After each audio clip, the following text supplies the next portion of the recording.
Hi అండి. Today special ఏంటంటే నేను గవ్వలు చేస్తున్నాను. ఎలా చేయాలో చూపిస్తాను. ఇదిగో పిండి దీంతో ఒకటి వేసుకుంటున్నానండి. ఇప్పుడు ఈ చిన్న దాంతో అండి నేను ఉప్మా రవ్వ వేస్తున్నానండి. బొంబాయి రవ్వ అంటారు.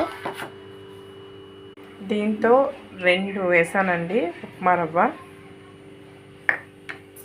బాగా కొంచెం కలిపేసుకొని మైదా పిండితో చేస్తున్నానండి గవ్వలు. నేను చిటికెడు సాల్ట్ వేస్తున్నానండి, అలాగే సోడా కూడా వేస్తున్నానండి.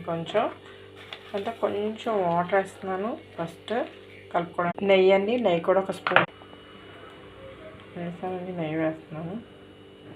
అటు గట్టిగా కాకుండా అటు స్మూత్గా డ్రైగా కలుపుకుంటూ ఉండాలండి. వాటర్ చిన్న గ్లాసులు తీసుకొని కలిపిస్తాను కదండి. కాసేపు దీన్ని మూత పెట్టి ఉంచుతాం. ఇలా చిన్న ఉండ కింద చుట్టుకొని దాన్ని ఇలా అనాలండి. ఆయిల్ వేసి దాంట్లో బాగా స్వీట్ గవ్వలు